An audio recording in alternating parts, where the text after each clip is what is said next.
iki uga seneng. Sing suwite ya, mula sampean Pak Lekku. Sampean kudu gelem ngelingake Sudo. Tetep ngewangi kuwe. Ayo, kudu kaya ngono. Iya, mergo aku mau dulu tau kalah, aku njaluk tulung karo sampean. Ayo. Ayo,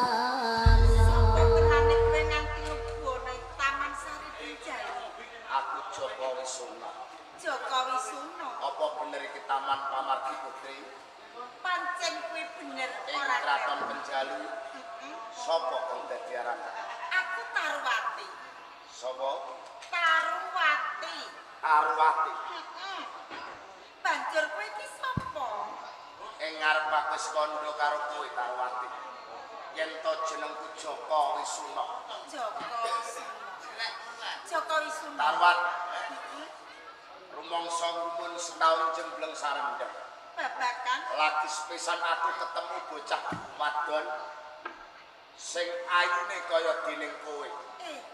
Joko Wisuna. Tarwat. Ngerti yo. Aku iki garwane sesemban ana ing Kraton Panjalu jare. Kowe garwane sesemban ing Kraton Panjalu. Kuwi bener. Tarwati.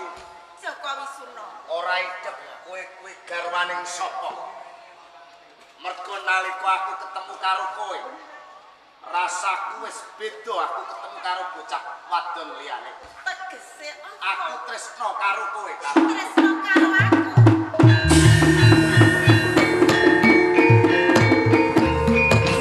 Joko Wisuna. Tarwat. Ojo gara-gara tembung. Kalau wis tak kandhaken aku iki garwa sesemban ana ing Kraton Panjalu. Kok malah kowe tembung tresno karo aku. Apa aku yen aku tresno karo kowe Tarwat? Tarwat. Tresno kuwi uta. Kagawa petenge tresno. Ora mawas kowe kuwi darbene sapa? Lan kowe garwane sapa? Ora. Aja Joko Wisuna bali yo. Aja nganti bacok. Bali Tarwat. Joko Wisuna. Nek papan kene mongkah karo kowe. Gelem kowe dadi karwaku. Kowe dadi bojoku Tarwat. Ora. Aku ora bakal gelem yen aku dadi bojo. Kowe ra gelem Ora. Ora. Ora.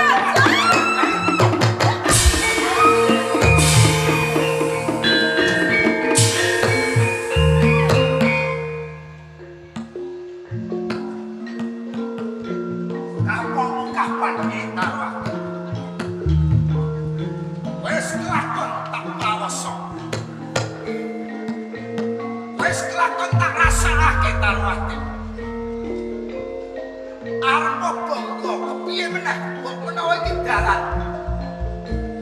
Kowe bisa urip bebarengan karo aku Tarwat. Apa wis kurang Tarwat?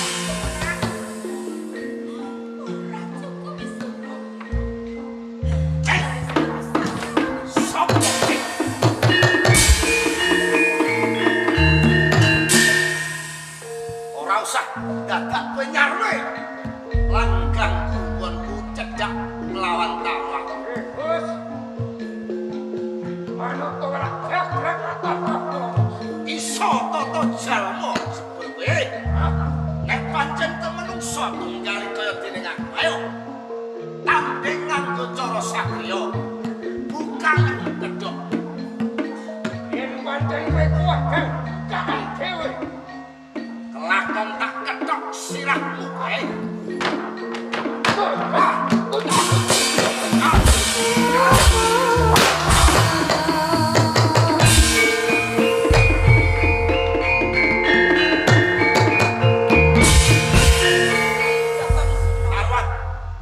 Pawongan iki sing sabe lho kelawan aku. Nanging malah kok pateni. Ya mergo kanggoku pawongan kae wis dadi waktu sambunganku Tarwat. Nanging engko dhisik aku bakal mbuka kedue pawongan iki sapa tenane sabe lho marang aku.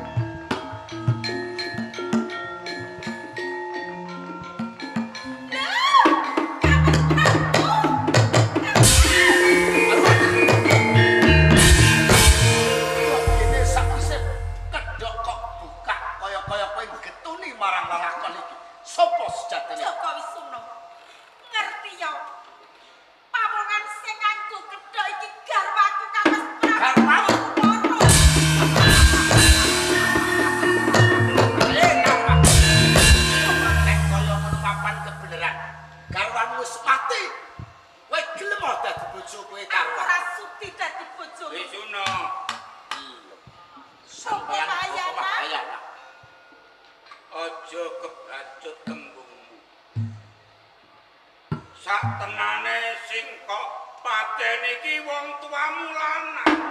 Iki tiyang sepuh.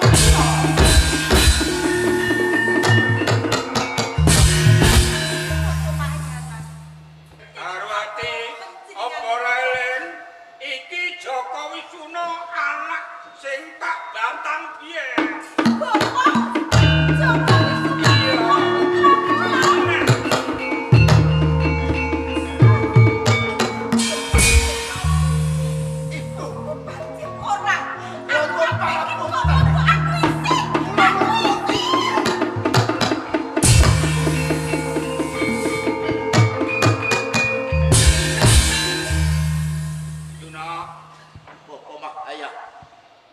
Iku pamane sek mletak tartamtu atimu sek duwe panganan. Mula diruti.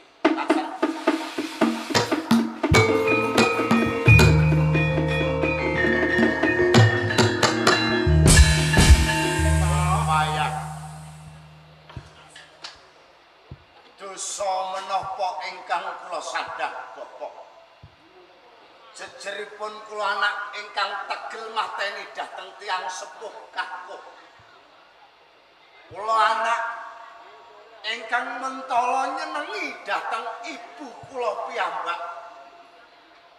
Ya, kok menawa kabeh mau dadi lakon. Saiki aku takon nanti sira tegel mentala mateni wong tuamu lanang. Dijalaran saka napa? Kula piyambak boten mangertosi ingkang bahkan Bapak Mahayahan. Tiyang sepuh kula mawi kedhok sabela kelawan Kanjeng Ibu Tarwati ingkang sampun kula prawasa. Ya, ini ya. Mergo kowe mrawasa ora ngerti. Tarwati ki sahayu. Panjenipun leres. Sing marai ngerti apa? Netra kula mboten kiat nampak. Sasampunipun kula ngertos dhateng citranipun Kanjeng Ibu Tarwati. Nek kepengin nebut dosa lan luputmu, mripatmu kudu mbok cukil. Mripat kula cukil.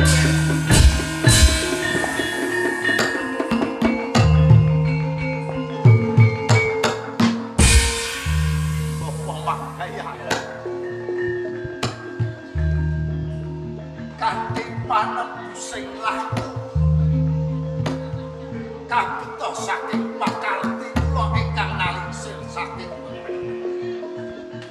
kula wani bandrek jinah seneng kalih ibu kula piyambak merga mripat kula nyawang kalih kajian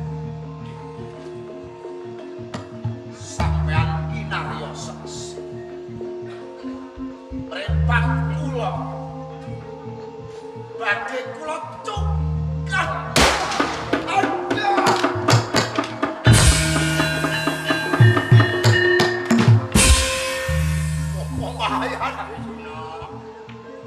Kula sampun boten ngertos padhangipun jagat Bapak.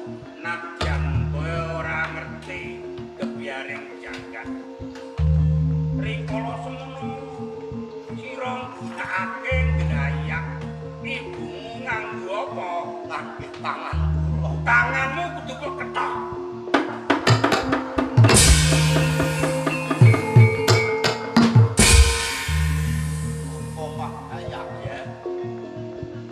Tangan kula kedah kula ketok Ya. kula ketok tangan kula.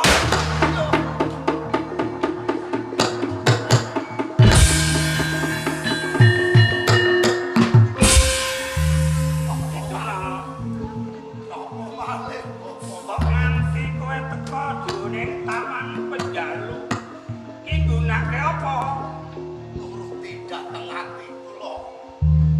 Nganggo jumangka sikil. Sikilmu kudu kok ketok. Aduh.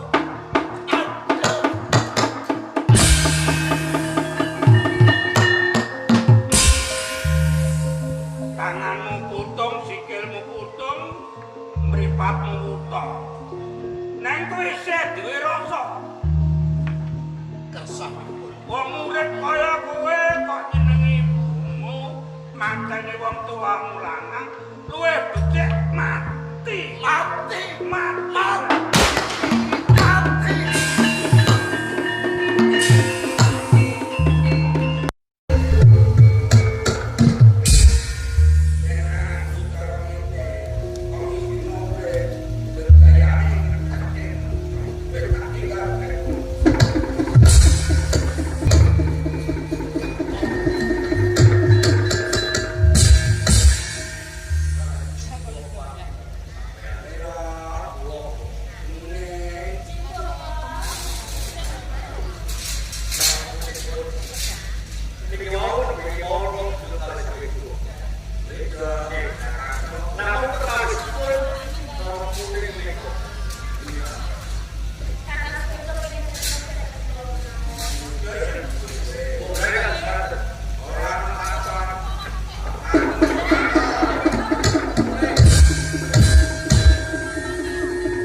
Sing